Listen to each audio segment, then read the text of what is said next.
किसान भाइयों, आज की वीडियो के माध्यम से मैं आपको बतलाने वाला हूं कि आप किस तरीके से 1 एकड़ गाजर की खेती से 70 से 80 दिन के अंदर 3 से 4 लाख रुपए का टर्नओवर कर सकते हैं, बहुत ही कम खर्चे के अंदर। क्यों किसान, देखिए सब्जी वर्गीय फसलों के अंदर दो तरीके की सब्जियां होती हैं। एक तो वो खेती होती है हमारी सब्जी वर्गीय खेती के अंदर जिसके अंदर बहुत सारी बीमारी आती है। कहने मतलब ये पता चला फला खेत में माइट्स आ गई, थ्रिप्स आ गया, वायरस आ गया, चूसा कीट आ गए, सुंडी आ गई। तो उन खेतियों के अंदर अगर प्रॉफिट ज़्यादा होता है तो वहाँ पर खर्चा भी बहुत ज़्यादा दवाइयों का हो जाता है। क्योंकि आज की डेट में सबसे ज़्यादा खर्चा है वो कहीं ना कहीं दवाइयों का ही खर्चा है। और दूसरी तरफ वो सब्जी वर्गीय फसलें होती हैं, चुनिंदा सब्जी वर्गीय फसलें, जिसके अंदर बहुत ही कम खर्चे के अंदर हम और बिना किसी रिस्क के बिना कोई दवाई लगाए यहाँ पर अच्छी खासी इनकम कर सकते हैं। तो उसी के माध्यम से मैं आज को आपको बतलाने वाला हूँ बगैर रिस्क की खेती और बिना किसी दवाइयों वाली खेती, गाय की खेती के बारे में। देखिए, इस समय लगाई जाने वाली गाय की खेती बहुत ही बढ़िया खेती है। सही तरीके से आप ये खेती करते हैं तो आपको 70 से 80 दिन के अंदर यहाँ पर 1 एकड़ खेती से आप 3 से 4 लाख रुपए का टर्नओवर आराम के साथ में कर सकते हैं। तो आज की वीडियो के माध्यम से मैं आपको पूरी जानकारी देने वाला हूँ किस तरीके से आपको गाय की खेती करनी है, क्या क्या क्लाइमेटिक कंडीशन रहेंगी भैया वो भी बताऊँगा, आपको कौन सी वैरायटी यहाँ पर यूज़ करनी है वो भी बताऊँगा, लगाने का तरीका भी बताऊँगा, और लगाने के बाद कौन से खाद आपको डालने हैं या बुआई के बाद कौन सी दवाई आपको डालनी है वो भी यहाँ पर बतलाने वाला हूँ। तो किसान भाई, मेरा नाम है राजकुमार सैनी और आप देख रहे हैं DR agriculture Saini YouTube channel. बहुत बहुत स्वागत है आपका हमारे यूट्यूब चैनल में। किसान भाई, वीडियो को लाइक करके चैनल को सब्सक्राइब करके बेल आइकन को प्रेस कर दें ताकि इस तरीके की और वीडियो भी आपके पास पहुंच सके। चलिए बात करते हैं। तो किसान भाई देखिए, गाय की खेती करने से पहले सबसे पहले हमें जानना पड़ेगा कि समय यहाँ पर कौन सा हमें लेना है, यानी किस समय यहाँ पर खेती करनी है। तो भैया आपको जो है 20 अगस्त के बाद में 10 सितंबर तक किसी भी समय आप इसकी खेती कर दीजिए। ये जो है अगैती गाय की खेती करने का बहुत ही बड़ा समय है। क्योंकि देखिए, जितनी आप अगैती फसल करेंगे उतना आपको प्रॉफिट अच्छा मिलेगा, रेट भी अच्छा मिलेगा। अगैती में थोड़ा रिस्क तो रहता है, ये बात तो मैं भी आपसे कहूँगा, क्योंकि मैं कभी भी गलत जानकारी नहीं देता हूँ, सही जानकारी देता हूँ। तो अगैती में थोड़ा रिस्क तो रहता है, लेकिन अगैती से जो खेती जो प्रॉफिट होता है वो भी कहीं ना कहीं कई गुना ज़्यादा होता है। तो इसलिए आपको 20 अगस्त से लेकर 10 सितंबर के बीच में यहाँ पर खेती कर देनी है। उसके बाद में सबसे पहले हमें जरूरत पड़ेगी कि ज़मीन हमें यहाँ पर किस तरीके की यूज़ करनी है, क्योंकि हमें ये भी पता होना चाहिए कि हमें किस तरीके की मिट्टी में जो है गाय की खेती करनी है। तो भैया देखिए, इसकी जो सबसे उपयुक्त भूमि मानी गई है वो मानी गई है आपकी काली मिट्टी और रेतीली मिट्टी।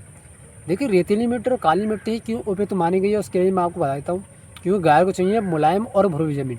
वहीं चिकनी मिट्टी और दोमट मिट्टी की बात करूँ वो काफ़ी टाइट होती हैं, वो सिंचाई होने के बाद टाइट हो जाती हैं, हार्ड हो जाती हैं। इसलिए उसमें गाय की लंबाई होती है वो प्रॉपर नहीं बैठती और गाय में उसका कलर भी कोई खास नहीं होता। इसलिए आपको गाय की खेती करनी है वो काली मिट्टी, और हो सके तो रेतीली मिट्टी तो बहुत ही बढ़िया रहती है, तो आप रेतीले खेत में इसको कर सकते हैं। उसके बाद में यहाँ पर जरूरत पड़ेगी हमें भैया वैरायटी की।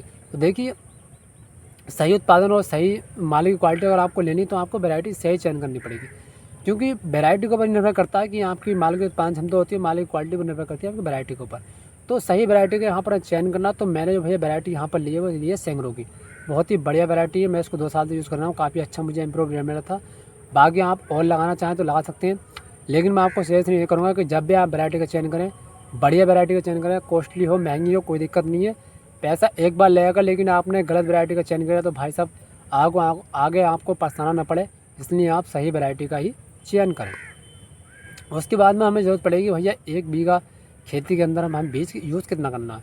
तो देखिए भैया, हर जगह जो है बीघे में थोड़ा बहुत डिफरेंस होता है, तो इसलिए आपको जो बीज यूज़ करना है वो यहाँ पर 500 ग्राम से लेकर 750 ग्राम बीघे तक यहाँ पर यूज़ करना है। उसके बाद में देखिए आपको करना क्या है, ज़मीन यहाँ पर भुरभुरी तैयार करके बड़े तरीके से तैयार कर लेनी है। बिल्कुल जितनी आपकी ज़मीन भुरभुरी जाएगी, जो बीज का अंकुरण होता है वो भी यहाँ पर बढ़िया होता है। इसलिए आपको ज़मीन बड़े तरीके से यहाँ पर तैयार करा लेनी है। ज़मीन तैयार करने के बाद देखिए, आपको स्टार्टिंग में जो है खाद कौन डालना है वही मैं आपको बताता हूँ। 6 से 8 किलो प्रति बीघा के हिसाब से आपको यहाँ पर DAP 1846 या NPK 1232-16 दोनों में से कोई सा भी खाद ले लें। साथ में आप यहाँ पर फ्लोरोन या क्लोरो दोनों में से किसी भी चीज़ का यूज़ कर सकते हैं। अब आप ये कहोगे भैया डाई के साथ में आप फ्लोरोन या क्लोरो क्यों बताना है, तो देखिए मैं बताता हूँ। जब हमारी बीज का जर्मिनेशन होता है, अंकुरण होता है, तो होता क्या है, ज़मीन के जो हानिकारक कीट होते हैं अंकुरण के समय में क्या होता है जब उसको खा लेते हैं, तो कभी कभी ऐसा लगता है कि भैया हमारी बीज खराब निकला है, बीज जमा ही नहीं। तो बेसिकली ऐसा होता नहीं है। जो हानिकारक कीट होते हैं वो अंकुरण के समय क्या होता है बीज को खा लेते हैं, या अंकुरण समय बीज जब जमता है तो उसको खाना स्टार्ट कर लेते हैं। तो अगर हम DAP के साथ में क्लोरो का या फ्लोरोन का यूज़ करते हैं तो इस समस्या से हमें छुटकारा मिल जाता है, और हमारा यहाँ पर हर एक बीज का अंकुरण होता है, और हमें जो है काफ़ी सारा जो नुकसान यहाँ पर होना होता है वो भी यहाँ पर उसकी हमें बचत हो जाती है। क्योंकि जब हमारा बीज ख़राब हो जाएगा तो हमें काफ़ी सारी समस्याओं का सामना करना पड़ेगा। इसलिए अगर आप बेसल डोज में इन दोनों का इस्तेमाल कर देते हैं किसी भी चीज़ का, तो अंकुरण के समय ये जो समस्या आती है ये भैया आपके खेत में नहीं आएगी। अंकुरण होने के बाद जब आपकी जो गाजर है वो लगभग 1 हफ्ता की हो जाए जमने के बाद, तो उसके बाद में आप बेसल डोज में किसी फंगिसाइड का स्प्रे कर दीजिए। क्योंकि देखिए गर्मी का थोड़ा मौसम रहता है, सितंबर के महीने में तो होता ही है कि कभी कभी फंगस की समस्या आती है या फिर गाय जो है गिरने लगती है, तो उसके लिए आप बेसल डोज में, सिंपल डोज में यहाँ पर सांप का स्प्रे कर दीजिए फंगिसाइड का। वो समस्या यहाँ पर आपकी ख़त्म हो जाएगी और जो गाय में उमसने वाली समस्या थी वो भी यहाँ पर ख़त्म हो जाएगी। उसके बाद में देखिए आपको सिंचाई जो करनी है बहुत ही कम सिंचाई करनी है। बहुत सारे किसान क्या करते हैं, भर भर की सिंचाई करते हैं, जिसकी वजह से गाय की खेती में दाढ़ें निकल आती हैं और वो गाय मार्केट में बिकने के लायक भी नहीं रहती। तो सिंचाई जो है बहुत ही कम, आपको बहुत ही कम क्वांटिटी में करनी है, जिससे कि हमारा जो उम्र रहे, जो हमारी गोल की मैल रहे ऊपर, वो बिल्कुल खुशक रहे, भुरभुरी रहे।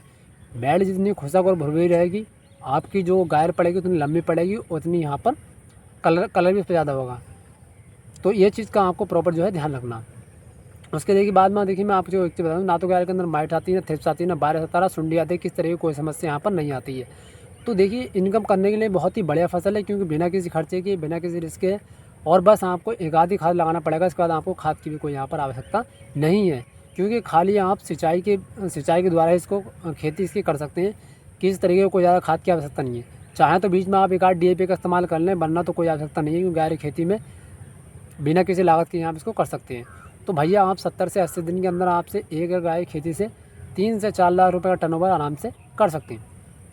तो किसान भाइयों अगर वीडियो अच्छी लगी तो भाई को सपोर्ट करें, वीडियो को लाइक करें, चैनल को सब्सक्राइब करें, और आप बड़े तरीके की गाय की खेती करें तो मैं आप गारंटी देता हूँ कि आप जो है गाय की खेती से 70 से 80